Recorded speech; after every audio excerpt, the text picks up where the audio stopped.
పండగలైనా పెళ్లిళ్ళైనా వస్త్రాలకు వేదిక ఒక్కటే, అదే ఎస్ఆర్ షాపింగ్ మాల్. ఫ్యామిలీ అంతటికి అన్లిమిటెడ్ ఆఫర్స్. కాళ్ళు లేకపోయినా బతకొచ్చు, చేతులు లేకపోయినా బతకొచ్చు, మాట్లాడలేకపోయినా మాటలు వినపడకపోయినా నూరేళ్లు బతికేయచ్చు. కళ్ళు లేకపోయినా జీవితంలో ముందుకు కదిలిపోవచ్చు. అలా బతికిన వారు ఈ ప్రపంచంలో కోట్ల మంది ఉన్నారు కూడా. అయితే ఇదిగో ఇక్కడ మనం చూస్తున్న ఈ మహిళ మాత్రం ఏకంగా గుండె పూర్తిగా దెబ్బతినిపోయి పని చేయకుండా పోయినా కూడా ఏం చక్కా బతికేస్తుంది. చక్కగా పెళ్లి చేసుకొని 2 బిడ్డలకు తల్లి కూడా అయింది.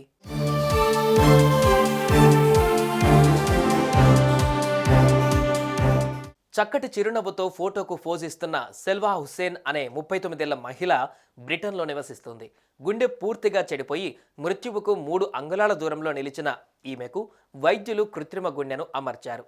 ఆ ఆర్టిఫిషియల్ హార్ట్ను ఒక బ్యాగులో ఉంచి దాని నుంచి వచ్చిన 2 పైపులను ఆమె శరీరంలోకి పంపారు. ఆ కృత్రిమ గుండె పనిచేసేందుకు ఏర్పాటు చేసిన ఎలక్ట్రిక్ మోటార్ పంపు నిరంతరంగా పనిచేసేందుకు ఏకంగా 7 కిలోల బరువున్న బ్యాటరీని జత చేశారు. ఈ మొత్తం ఎక్విప్మెంట్ను నిరంతరం మోస్తూ సెల్వా హుస్సేన్ జీవితం గడుపుతోంది. ఆకాశమంత ఆత్మవిశ్వాసమే ఆలంబనంగా బిడ్డ పాపలతో కలకలలాడుతూ జీవిస్తున్న సెల్వా హుస్సేన్ కథను బ్రిటిష్ వారపత్రిక డైలీ మెయిల్ ప్రచురించింది.